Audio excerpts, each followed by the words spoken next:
Welcome to Eau Claire is Here, your place to find out a little bit more about the people, places, and happenings going on in the best little city in Wisconsin.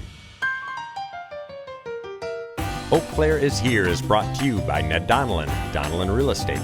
And now your hosts, Jane Seymour Kunick, Scott Kunick, and Jerry Annis.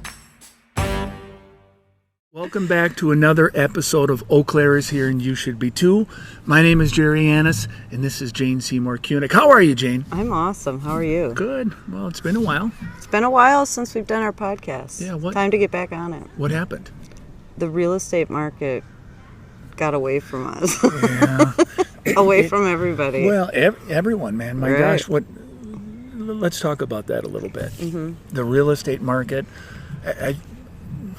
everybody's heard about it, but I just, the last 3 years have been crazy, right? 3 years ago, COVID hit, market went ballistic. Which we kind of thought would be the opposite. Yeah, so that was a nice surprise for everybody, nice surprise for sellers, but man, real estate values, 8, 10, 12%, 10 to 12, 10 to 15. So it was a flurry of activity. Sellers were getting crazy numbers and buyers were going. You had a couple listings on the East Side Hill. Yeah. Under 200? And yeah, just tons of people at the open house. Yeah, and you and I did 18 that one. offers, and yeah, it was 18 crazy. offers on each one. Yeah. Yeah, I think the open house, we had a mound of shoes and pile. Mound of shoes.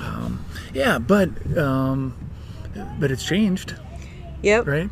And it's interesting how wherever I go, people want to talk about real estate. So they're always like, what's the market doing now? And I feel like it has slowed, but like what I say to people is it was super crazy and now it's still very active. It's just not super crazy. Yeah, well, I think everybody got spoiled with the market. Sellers got spoiled. We got spoiled. We would throw our listing in, and 3 days later, if it wasn't under contract or had 8 offers, we're like, well, what's wrong? Yeah, what's wrong? And a seller's market is if you can sell your home in 6 months or less. I mean, it's been hours and Yes. just even a couple days. But yeah, it's interesting. Within the last month, the market's kind of leveled out a little bit. People want to know if there's going to be a bubble or going backwards, and it's slowed down a little bit. And we don't have a crystal ball, but we talk a lot at our sales meeting about what we think is going to happen, and we don't see it crashing like it did before, but it does need to slow a little, and we need to get prices, to at least level off instead of keep skyrocketing. Well, we can't continue to grow for a fourth year and appreciate what it did. Right. And it's other things in the market too, the interest rates, the stock market, recession maybe, and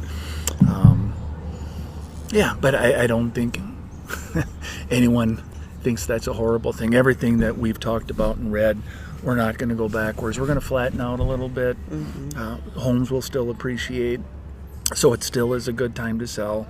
Sellers are still getting those good numbers. Yeah, because there's still a lot of buyers out there. Well, yeah, it's just instead of 30 showings and 12 offers, maybe we have 10 and 2 or 3. And at the end of the day, the result is still good. But yeah, so I think you and I both wouldn't mind it if it wasn't so chaotic. Right. It's hard working with buyers who keep missing out, who keep writing offers and writing offers. I know a lot of people say to me, it must be nice to be a realtor right now because things are selling so fast, but we're actually working harder, especially with buyers, because they're needing to see more houses, needing to write more offers. And quickly. Yeah. And yeah, quickly. Everything is an urgency, so. Yeah, well. So we got to get this podcast over because I'm sure somebody wants us right now, right? Well, maybe. I hope so. But yeah, so it is silly. It's crazy. I wouldn't mind it slowing down, and even when you and I think back over the last 3 years of how crazy and hectic it was, and multitasking, and you're doing this and that, and answering phone and texts, and sometimes we do things that we don't realize that are kind of silly, like I stopped at a gas station And I got 2 or 3 calls coming in texts, and I've got deadlines. So go and fill up, and I come back out and I sit in my car, and I'm starting to return a couple more texts. Then all of a sudden I hear a knock on the window, and I look over, and this guy's like, "Dude, this is my car." So he had a white truck. My white truck was next to him. And, Right. Was it a better white truck? yes, it was. And I said, "Just take that one. Go ahead, you can have that one." But I did the same thing, except for I walked out to get into my car and head down, pull the door open, and there was a man sitting in the front seat of his car. of his car. Yeah. Yeah, he wasn't in my car. But it was close to yours, right? Right. Yeah. Right. Sit on his lap. Right. Hello. Right. Yeah. It so, probably wasn't even the same kind of car because I don't even know my car, but yeah. Yeah, but that busy It and that was crazy. And didn't you tell me there's another one? Yes. I went into a wrong house once, and I pulled my brother and sister-in-law along with me, but some friends had asked us to come over, and it was Terry Weld, and I was certain I knew where he lived. I knew where he lived. I'd been there.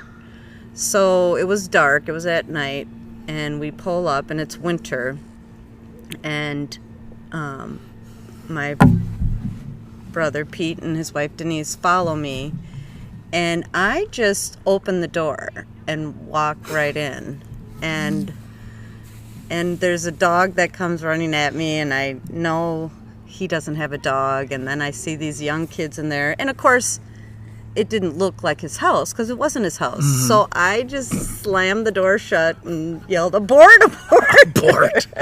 And Pete and Denise and myself went running, and they ran back to their car, and I looked at the house next door, and I thought they saw me walk over there, and I walked into the right house.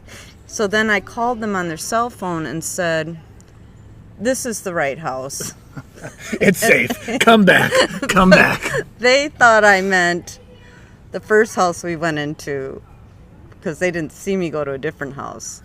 And they went back into the wrong house again. It was just a social, or was it a Yeah, showing? no, it wasn't a showing. It was just hanging out. But yeah, sometimes we have too much on our mind. I know. And you're going a mile a minute and looking ahead. I did kind of the same thing. I had a client that called and they wanted to list their house, so we get our files together and pull all the info, and then you and I go in prior, to gauge the house, assess it, amenities, measurements. So I was on the East Hill, and I went to this house, and she said, "Just go on in, it'll be open, and we'll catch up later on." So I go in, and I'm starting to measure things, and then all of a sudden I hear a dog come around the corner in the kitchen. I'm like, "Oh, nice." And it just stood and looked at me. I'm like, "Good dog, good dog." And then 2 seconds later, a lady comes out with a baby. She's like, "Hello, may I help you?" I'm like, and I had to explain that I'm at the wrong house. I'm doing an analysis. As you were. And, yeah, As you were. Go on. Abort. So, well, hopefully that does not happen again. To be back on track with some podcasts, we've got a good one today. Yeah, we're here at the Chippewa Valley Museum, and it's in, of course, Carson Park, which is just a beautiful place to be, especially on this beautiful day. Yeah. But this park just has so much to offer. It sure does. I looked it up a little bit, and 143 acres. Of course, we've got the athletic area, football field, baseball. That's great to go to that, and tennis courts, 2 or 3 museums, playgrounds, and in the lake.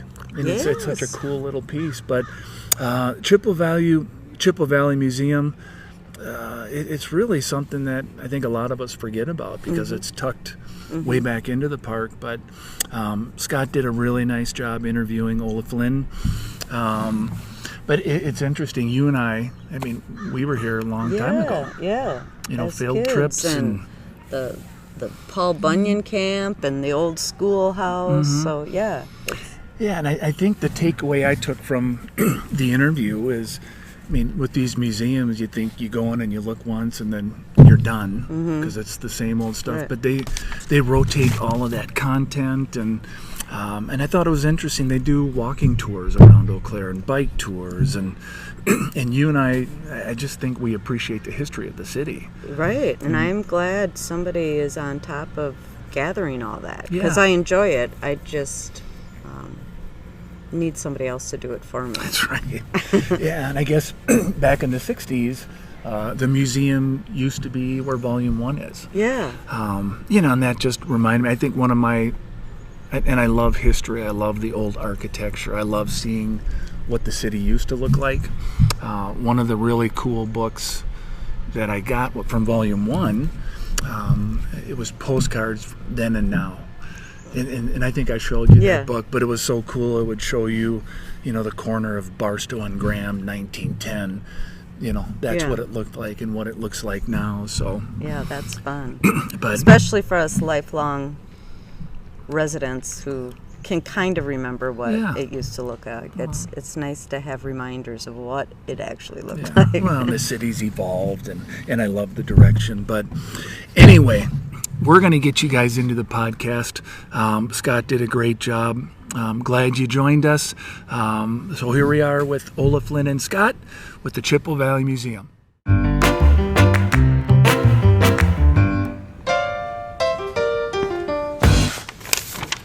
We're really excited to have Olaf Lynn here, the communications specialist of Chippewa Valley Museum. We're going to talk about all the great resources and events that they put out for this community.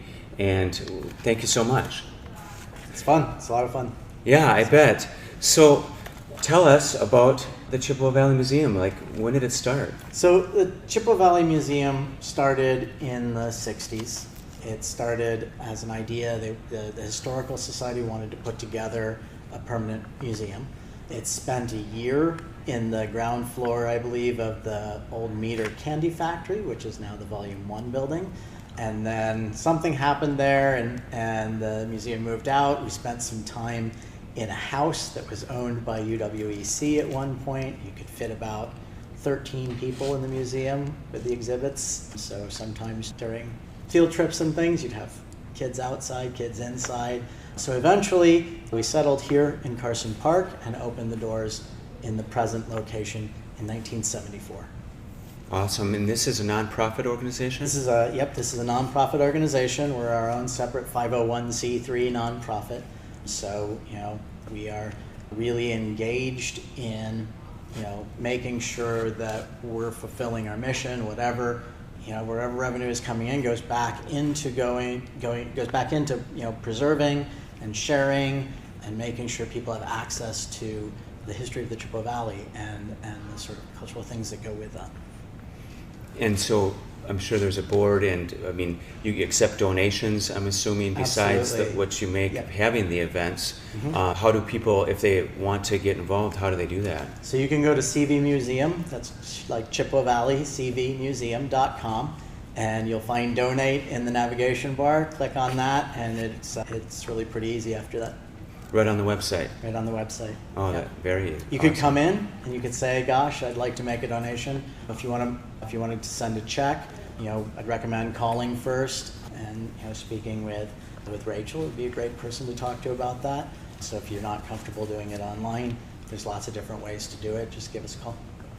Awesome, and obviously, I'm sure you could use volunteers at times for things. Absolutely. We're always looking for people who are interested in volunteering. We have opportunities, like at the front desk with visitor services. There are other opportunities at times throughout the museum. Sometimes there's opportunities for special events like the 4th of July that's coming up. And Angela does an amazing job of making sure that are trained, people are comfortable with what they're doing, and keeping those schedules all together. She does an amazing job with that. And Angela would be the person, if you really wanted to talk about volunteering, give the museum a call, and we'll get you started. Well, especially, I mean, I just think what a great mission to, capture the history and, promote, this great city and community that we live in. And so speaking of these events, let's talk more about that 4th of July. It's coming up here just real shortly. What's going on?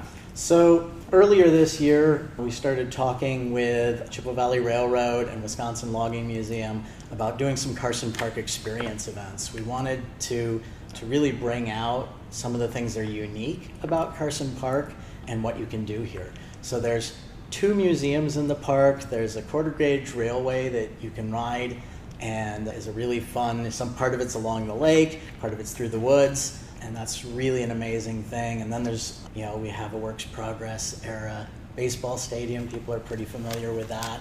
And then there's all of the ecology in the park, and then there's the playgrounds. And so there's just so much to do in the park. So we wanted to put together some events that highlighted the attractions and cultural things in the park. 4th of July is one of those events. That's the one that the museum is really the focal point of. So we'll have lots of things going on both inside and outside the museum. Outside will be sort of open house. People can visit the schoolhouse and log house and see some demonstrations of things. There'll be music on the lawn. So the Eau Claire Municipal Band will play flag raising at the beginning of the event. And then Slice Bread Jug Band will be playing after the municipal band plays on the museum lawn. Inside the museum, there will be buy one, get one admission on that day, both here and at Wisconsin Logging Museum. But in the museum here, we'll have a dessert raffle. There'll be a sort of old style carnival fishing game available inside. We should have a model railroad that shows a historic part of Eau Claire and the area running. We'll see. That's meant to be delivered soon, and we're really, really excited about that. So there'll just be a whole lot of stuff going on both inside and out. There'll be some things that are more sort of admission free and open house like outside on the grounds, and then there'll be buy one get one admissions at both of the museums in the park that day. So all on the Monday the 4th? On Monday the 4th, yeah. And are there different hours? So yeah, the sort of Carson Park experience runs from about 12 to 5 p.m. There'll be a free in-park shuttle, so if you park in the stadium lot, wherever you are, manage to find a spot in the park, there will be a shuttle running throughout the park, and that's free for visitors to the park. Oh, that's nice. It's got stops at all the spots. So there's a stop at the playground, there's a stop at the railroad, there's a stop at both of the museums. So, and there will be signs with maps and all those sorts of things so people can find their way. But it should be a really fun event. We did one earlier in the year that was a highlight of the Chippewa Valley Railroad, where they had the ribbon cutting and the opening of the renovated switch tower there. And I think people really, really had a lot of fun on that day. So we're looking really forward to what the 4th of July is going to be like in the park. And there's an express game, and the fireworks are coming back to the park as well. So you can spend pretty much your whole day in the park with lots of things to do, and just have a great 4th of July and celebrate Independence Day. Great way with your family. And so, but otherwise you're going to be open, you're open most weekends? We're open, we're open. So on Tuesday evenings, we're open from 5 to 8 p.m. And then Wednesday through Sunday, we're open from noon to 5. And the second Tuesday of each month is admission for residents of Eau Claire City and County are covered by the City County. So if you live within the boundaries of Eau Claire City and Eau Claire County, or Eau Claire County, then on Tuesday, second Tuesday of the month, your admission has been covered for you. Wow, that's awesome. That's great. Really opened the doors for... Mm-hmm. Yeah, we want to make sure that people really have access here. It's their stories, right?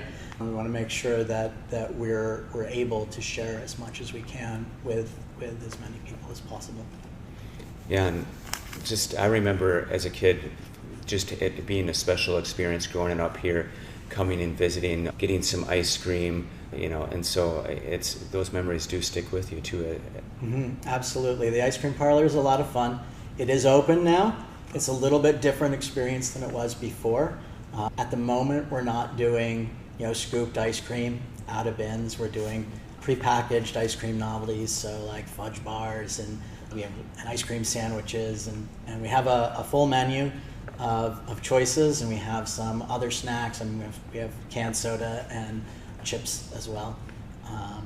But yeah, you can come to the ice cream parlor. It looks like a historic ice cream parlor, and you can get a fun snack. And the ice cream parlor hours are a little truncated right now, so for sure right now the ice cream parlor is open through Thursdays through Sundays. A lot of times, if you ask, we'll be happy often to as long as there's enough staff and volunteers. Somebody will happy to get you a snack at the ice cream parlor. Which every child appreciates. Right. Absolutely. That's great.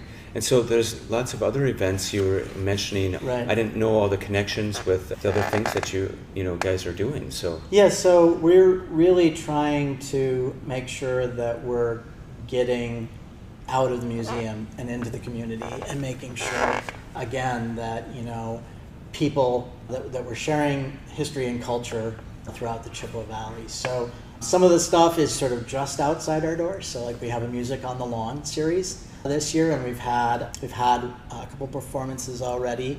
We had on the first Carson Park Experience Day, we had a student harp group play, and Maple Ridge Bluegrass Band played, and both of those were fantastic. We have the Municipal Band and Sliced Bread Jug Band on the 4th of July. And then on the 10th of July, we have Eggplant Heroes playing. That'll be a lot of fun. On Sunday, July 24th, Peter Phippen, Robbie Crawford, and Eva Lundy Jr. will be playing on the lawn, and they're releasing an album. So that's going to be their album release show. So that should be a lot of fun and really interesting. On Saturday, August 14th, Davy J and friends will be playing.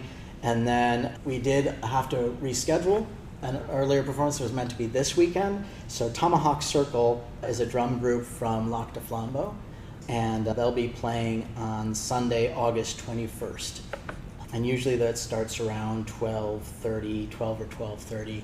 It's all on our calendar at cvmuseum.com, and we try to be good about getting those things on Facebook as well as events. So you can visit our Facebook page and find a lot of information there as well. Also, if you want to know what's going on at the museum, go to our homepage and click to join the email list. We send out a bi-weekly email so you can get reminders of all the things that are happening here, both exhibit-wise and special event-wise. And so we have those music things. We have a whole set of biking and walking tours this summer as well. And again, we've already had a few of those, but the next one coming up is on July 10th. And that's going to be a tour around Carson Park to sort of cover, the history of the park itself.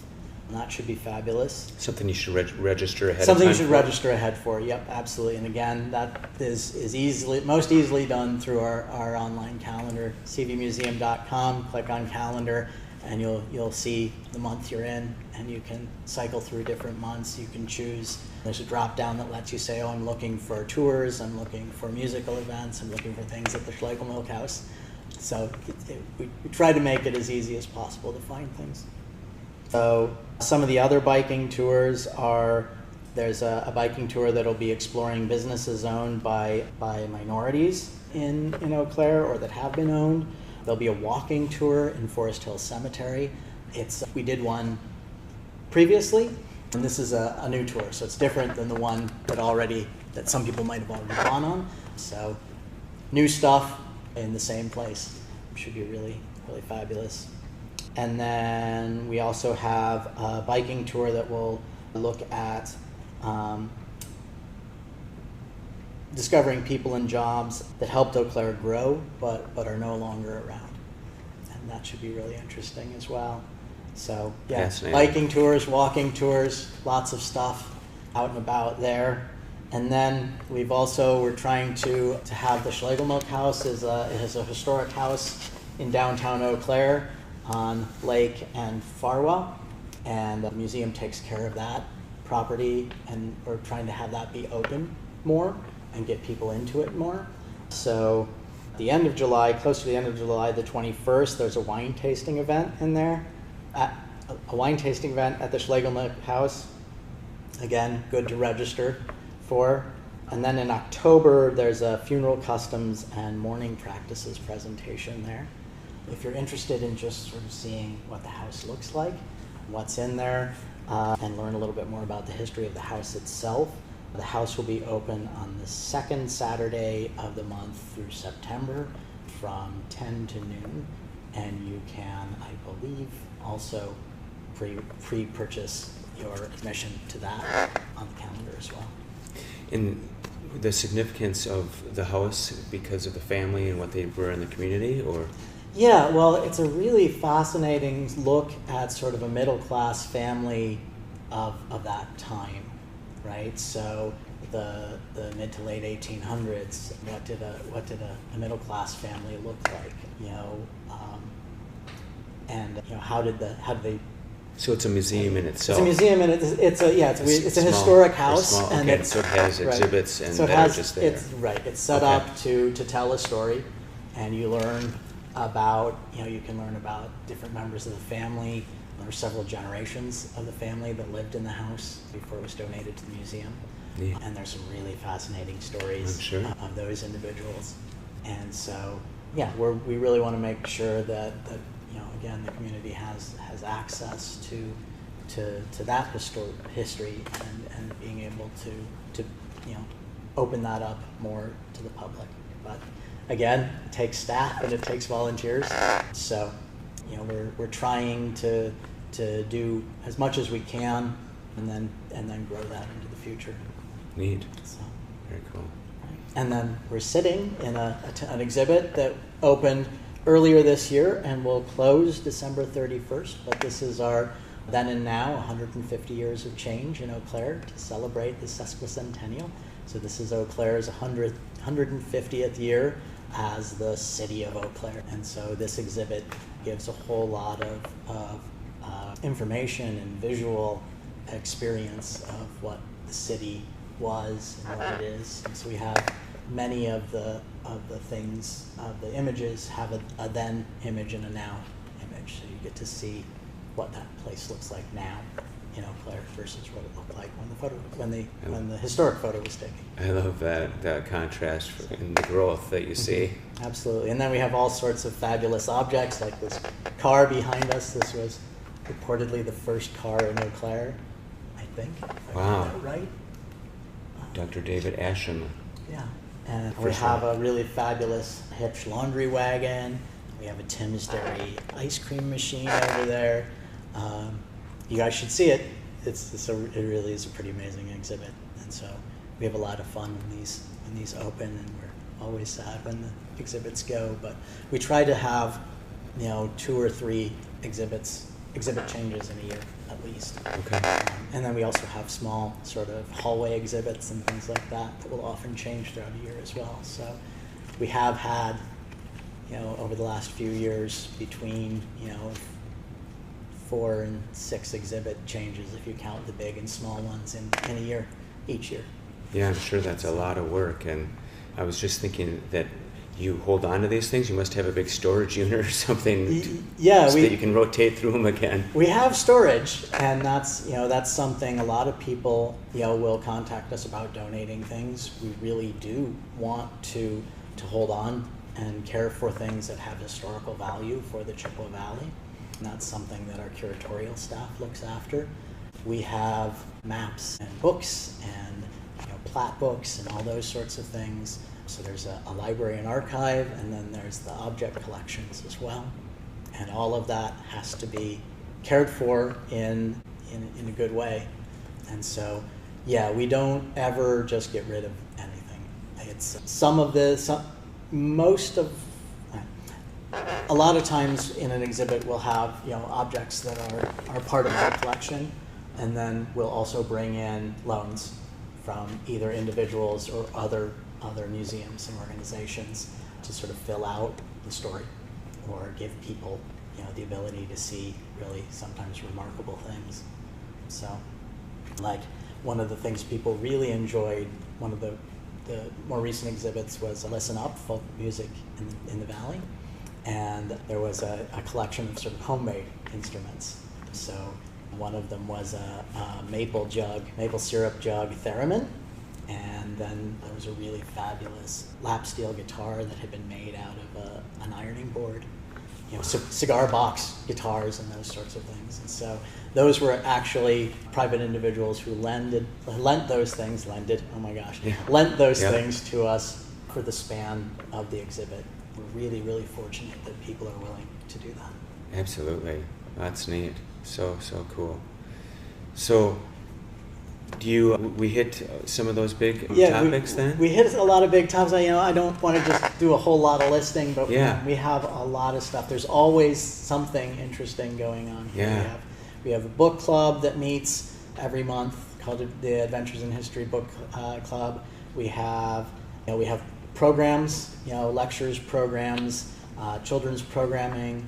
We have the Music on the Lawn. We have the biking and walking tours. We have the Carson Park Experience Days. We have, there's always something going on.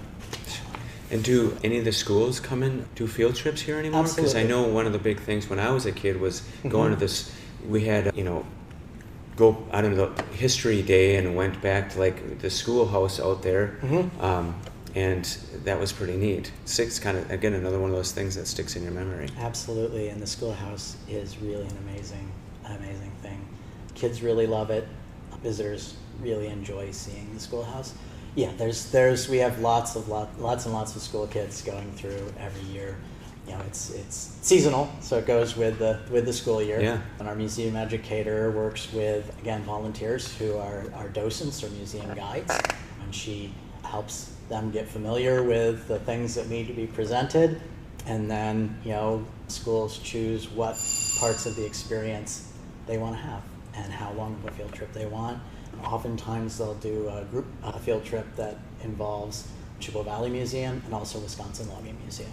So they'll do both museums in one field trip since we're right next door to each other. Yeah, I was going to say, you mentioned the Paul Bunyan experience out there too, right? Absolutely. Yep. Absolutely. So that logging camp is a really cool experience as well. Very, very cool. Well, anything else it sounds like you hit on everything. I mean, let's finish with a little quick hitters that we try to, a little rapid fire on every show. What do you like about Eau Claire and living in this area? One of the things that I really like about living in Eau Claire is there's so much to do, right? So if I want to go biking, there's fabulous trails, whether you're looking at, something paved, semi-paved, or gravel, or you're looking for mountain biking. If you want to go kayaking or canoeing, there's great access sort of right in the city as well as in the larger area. Nothing is, the sort of ecological experiences are close at hand. And then, there's really a sort of growing cafe culture. There's lots of interesting food things to do, places to sit outside and have a nice meal with friends or family, and then the amount of music and art that's available, both at a sort of professional level and at a local performance or art show. It's just a lot of stuff. Sure is. So what do you do for fun? What do I do for fun? I'm a musician, so it's been a little bit sparse for the last few years as far as going out and playing. Like I said, I like to bike and kayak as well. And I like to hang out with my dogs and my kids and do interesting things.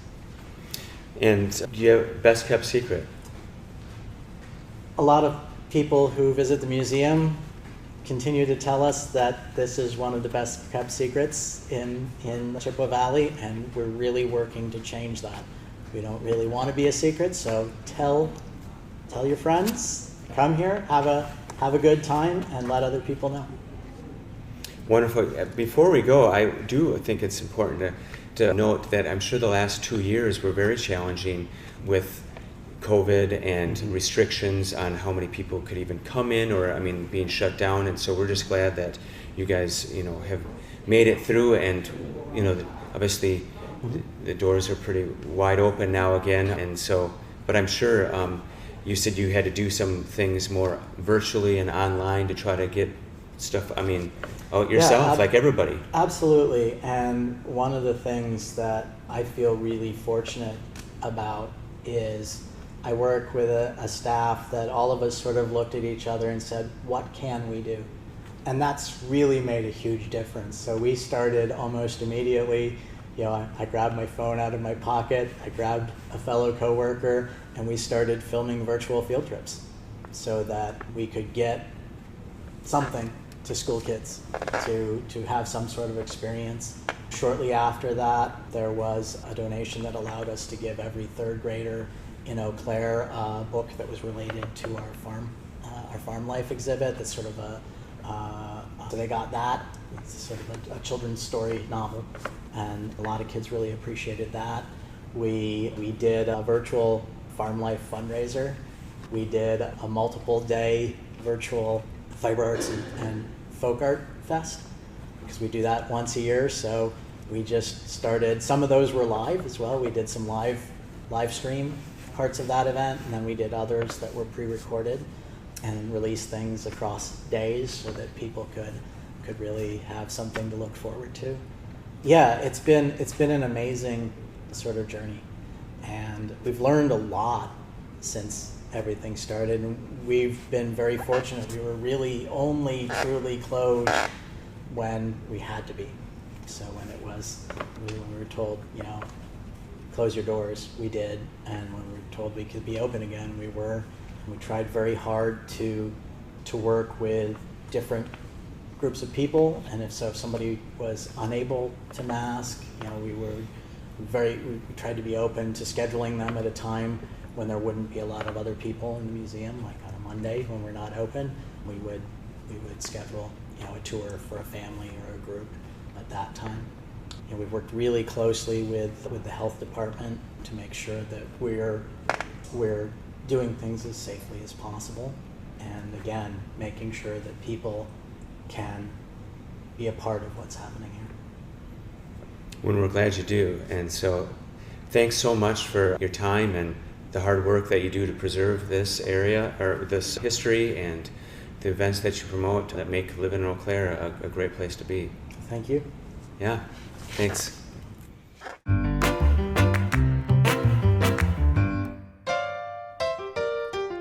Thank you for listening to Eau Claire is Here.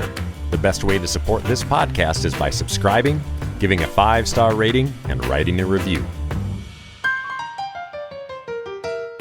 Find out more at eauclairishere.com or find us on Facebook. Eau Claire is Here is brought to you by Ned Donlin, Donlin Real Estate.